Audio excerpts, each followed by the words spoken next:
Nathan Hernandez is my next guest, and Nathan is with Southeast Aerospace. Nathan, thank you very much for taking some time to join us here this afternoon. Might be nice to get away from the booth for a little bit and come sit at somebody else's booth for a little while. Good chance to sit down, not do anything. Well, I understand that you have recently had an STC approved for a product, and I'm just going to let you talk about your product and where you're going with it. All right, well, basically what we did, you know, Garmin about a little over a year ago released the Garmin GTX 335 345s, which of course really just kind of rattled everybody in regards to the ability to have the ADS-B in and out with a transponder that has the built-in GPS. The nice benefit to that unit when it was released, it had an ARINC 429 protocol that allowed you to control it with an old, basically transponder control head like in your business jet aircraft. So when we recognized that, we worked with Garmin and Gables to go ahead and bring a Gables control head with the Garmin transponders to your Part 25 business jets that weren't TCAS 2, didn't need a high quality TCAS 2 transponder with diversity antennas, and they didn't want to spend that $80,000, $90,000 for ADS-B upgrades. So we were able to find a solution that went ahead and brought the price down under 50, but still gave them all the same benefits of going with some of your higher end TCAS 2 capable transponders. And what was that solution? The GTX 345, 335R, the remote panel mounts, with the Gables 7534 control head. Okay, and just describe the product a little bit, and just tell us what it does. Well, basically, with your ADS-B mandate coming January 1 of 2020, everybody having to go ahead and get their aircraft compliant with their new transponders. So what we were able to do is aircraft, you know, for example, a Hawker 700 with a pair of TDR 90s. That customer was looking at probably going to be spending anywhere between $80,000 to $90,000 strictly to get ADS-B out. That way they'd be compliant and still able to fly. With these transponders, you didn't need to upgrade your aircraft's GPS. You didn't need to install a standalone GPS like a lot of the other solutions. You were able to put in the Garmin transponders with the built-in GPS already there. And all you had to do basically from a technician side is basically do a standard transponder install and plug an antenna up to the aircraft, hook the antenna up to the transponders. And the nice thing with it, when you look at a Hawker, your Citations, your Learjets, a lot of them already have your stack of control heads for your comms, nav, ADF, and your transponder. You're not having to do a lot of panel mod.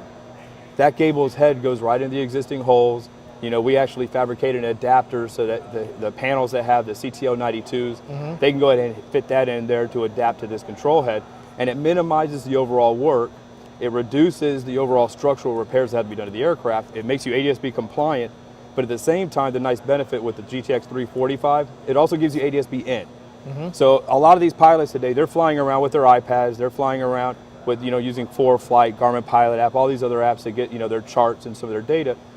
This unit goes ahead and it also outputs your ADS-B weather, your ADS-B traffic. They're getting all that on their iPad. Things even got a built-in AHAR, so they get their old flight instrumentation and they can just put that thing on their lap, put it on their yoke, and they can go to town and have a nice, good solution that meets the mandate, gives them some added capabilities, but at the same time isn't putting them in that price point to where it's, well, quite frankly, painful. We hear a lot about a company being granted an STC. Yes. I'm probably imagine that not a lot of folks understand what the process is to get an STC from the FAA. So can you take us through that process a little bit? Well, you know, we were very fortunate. You know, one of the things that we did when we came up with the solution, we did some R&D testing in-house. We got the transponders, we got the control head, and we started doing some testing to verify our theory that the system would operate. We sat down with our in-house electrical DER, went through the process and realized that because of some of our additional work scope, we went ahead and looked at somebody outsourced to assist us with this. And we actually were very fortunate to get teamed up with Peregrine out in the Denver, Colorado area, who worked with us on the STC where they handled a lot of the paperwork going through the Denver ACO. We handled a lot of the mod, a lot of the kitting for it. And then we teamed up in Denver to do the actual prototype. The downfall with the STC process, or not downfall, but the painful part of it, we'll say, is when a technician goes out to do a job, they have the installation manual, they know the interface, they wire it up, sign it off, and have a nice day. Problem is when you're going through the STC process, there's a lot more environmental specs that have to be laid out for the FAA to see what the unit can do, if it meets the qualifications. There's steps where you're going through a ton of paperwork before you ever even turn a wrench on the aircraft to get it going. Typically STCs do range up in the 10 to 12 month span.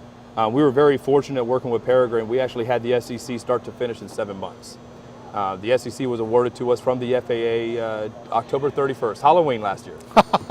So that was our trick and our treat for Halloween. We got our STC letter from the FAA signed off, and you know, it can be a little painful, to be honest with you. I'm definitely glad I am not an engineer, because I can't, all that math and all the environmental testing drives me nuts. I just want to run some wires, hook it up, turn it on, and see it work well. And see it light up and go. That's right. I don't need to know the temperatures. I just want it to work. But how then does the coming rewrite of Part 23 begin to, and an easing of some of those certification standards, how does that affect that STC process and companies like yours that work on such things? Well, in all honesty, it doesn't affect it a whole lot. When you look at the FAA's mandate, you know, going ahead and allowing customers to start using some STCs off the AML. You know, our approved models list covers Hawkers, Lears, Citations. We've got, actually right now we're in the process of adding Sabre liners, Astras, Westwinds. You know, so we're covering a large variety of your standard business jets that are in the Part 25 span. You know, what a lot of people are doing, and we've actually had some of our clients go ahead and they still purchase the STC, because you still have to have the right to use the data. So when you use that FAA memorandum, you have to have something to reference. You still need your flight manual supplement, you still need your ICA, you still need all your standard sign-off data, and without that right to use, you're really not signing it off in a legal format. You know, so when companies go out like ours and do an STC like this, and even CMD's got some great STCs, you know, as well with the TDR-94s, you still have the ability to maintain a strong STC, and really what it does, it gives us more flexibility to not do so much more work to add aircraft, and we're able to allow customers to go ahead and have flexibility to move the STC around without us having to spend all the money and doing a whole nother STC. Your company works in component sales, aircraft modifications, things of that nature. How does this fit into that overall business model with Southeast Aerospace? Well, you know, Southeast Aerospace, when it comes to avionics, has always covered anything they can. You know, aircraft modifications, we do a lot of kitting for the U.S. government, equipment repair, equipment sales, exchanges, and the STCs, we've always done them. You know, if you go to the Southeast Aerospace website, you'll see we have, if I remember correctly, it's a little more than 12 to 13 STCs, from everything from Boeing aircraft all the way down to a 172. A little flexibility there. Yeah. You know, and our engineers are able to go ahead and cover rotorcraft or fixed wing. And what it's done is, doing this STC has just allowed us the ability to separate a little bit more, to be able to supply a lot of the avionics shops out there with the ability to do additional mods. You know, fact of the matter is, you know, we always talk about how the fact we're down to 33 months on the mandate. 33 months until it's done, and the number of aircraft with the number of shops, it's a lot of work to be done. And in this industry, the only way we're able to successfully take care of the customer is when we work together. You know, so when an STC like this is developed, we're able to be more of a support staff for your other shops out there. And the nice thing is, when they come to us, whether it's for the STC equipment parts, they know when they come to Southeast Aerospace, we're there to support them, we're there to help them. And you know, whatever it is, from kitting to engineering, we're there to take care of it. Are you finding, particularly in your end of the market, because you're not dealing as much with the general aviation products, you're up in the, mostly in the business aviation and up into some of the air transport category, are you finding that you're getting higher level of installs? Are people starting to kind of wake up and say, okay, it's time to get this done, as far as the mandate is concerned? Well, you know, it gets flexible, to be honest with you. You know, my background, I ran a piston 145 shop for Sarasota Avionics, you know, for a long time. And when you look at the piston realm, you look at the general aviation jet realm, like when I was at Banyan, and what we do, you know, the interesting with Southeast is we're so diverse, so flexible with what we've done, and a good majority of it has been military the last several years. You know, you're seeing that people are trying to find the variations that fit them, you know, and when you look at a lot of the maintenance shops, they're finding that these sort of solutions that are quick, easy, simple, takes care of the customer, they're tending to lean that direction quite a bit more. You know, when you're looking at some of those larger mods, I think what you're finding more is people trying to retrofit their fleet. You know, when you're looking at the G5000s, the G1000s, the Collins Fusion, you know, I think those are the areas where you're seeing people just try to extend the life of some of our classic or legacy aircraft and find a way to keep them going much longer without having to go out and trade it in for a newer aircraft. You know, so you're seeing quite a mix, you know, going into the larger mods. But at this point, you know, it's anybody's game on what the direction they're going to take. Do you find, and I'm hearing from some of the avionics dealers, the people who are selling avionics, that customers are now coming to them and saying, here's what I want, as opposed to what do I need? Is there any of that in your end of the business? Never. No, the reality when it really comes down to it, you're always having people coming in. They went to Sun and Fun, or they went to Oshkosh, and they saw blank, and they got to have it. And they come in and they tell you, this is what I saw, this is what I want, this is my aircraft. And it's good to have owners that are really active, wanting to know what they're looking for, paying attention to what's out there, because when you get somebody that comes in there blind, it's a lot harder to give them exactly what they need.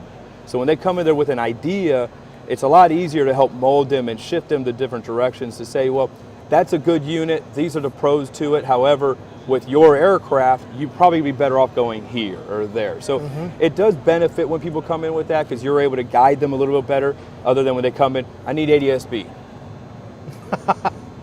That's about it. Well, and here then are your choices, and then you've got a lot of education to do at that point. And and that's kind of sadly, when you look at ADS-B, and that's the part that I think has made it difficult for some people, is when you look at it, you have so many options to choose from. Even if you strictly went to the 1090 ES transponders and you ignored the UAT units, you still have, some companies have 3 or 4 options. And then you have other companies developing new units, and there's so many variations out there that it's really coming to a point, I think, where a lot of shops are basically, okay, these are the units that I am comfortable with, these are the units that I deal with majority of the time, this is what I'm promoting.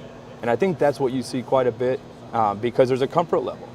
As a technician, if I'm installing a system and I know that when I'm done with this install, the customer is going to have a working system, you're not going to have any complaints, you're going to push that product.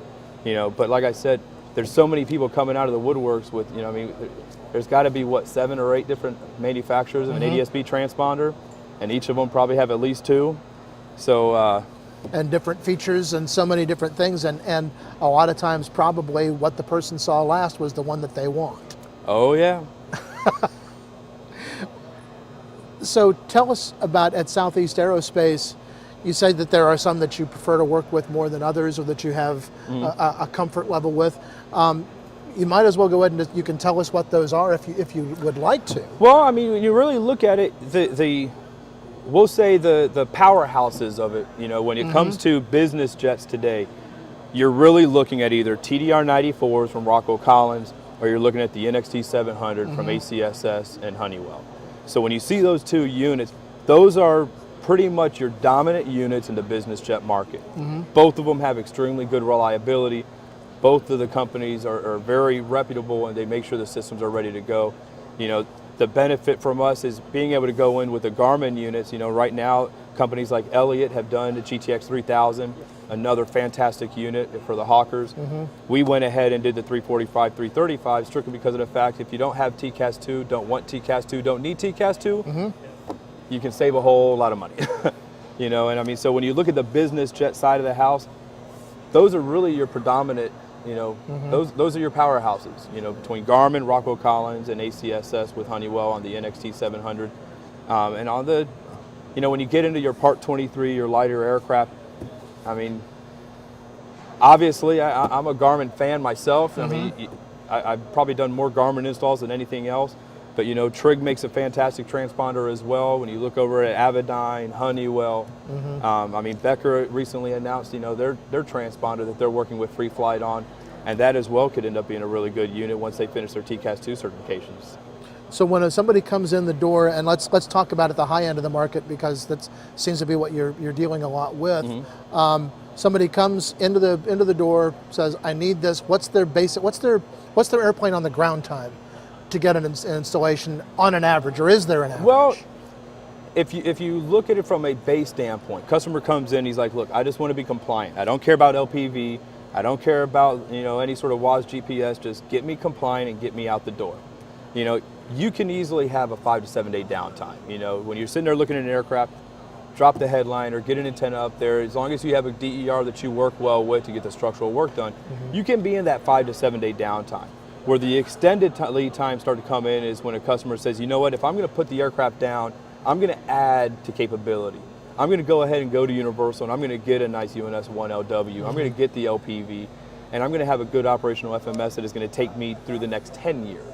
You know, and that's the nice thing when you have a customer that's not just looking at here and now, but he's looking 10 years down the road. And that's and really has where the you see budget to do benefit. that. Well, you know, the thing I always tell people, I'm like, look, the budget is always painful. You know, when my wife says she needs something, I always hurt because I know the budget's going to be painful. But at the same time, is it going to take us 5 years, 10 years? You know, is that spending now going to save me money later? You know, and that's why I love my wife. She saves me later. You know, but at the same time, when you look at these better units, that's what takes care of it. When you sit there and you upgrade to that UNS, you know, WAS FMS, you're no longer having to worry about your old FMS dying and not being able to find a replacement. Because that's what a lot of people are fighting with now is their FMSs die, who can fix it, can they get an exchange? So doing that upgrade, it hurts now, but 10 years down the road, typically you're happy you did it because you have a unit that can still be fixed. Perfect. Well, Nathan, we are out of time. Thank you very much for coming by and talking with us this afternoon, and I hope you're having a good show and things go well for you, as the week progresses. Well, thank you very much for having me.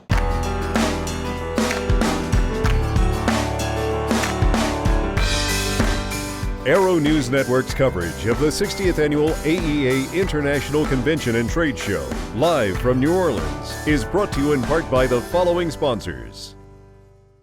True Blue Power Advanced Lithium-Ion Mainship batteries feature proprietary nanophosphate technology.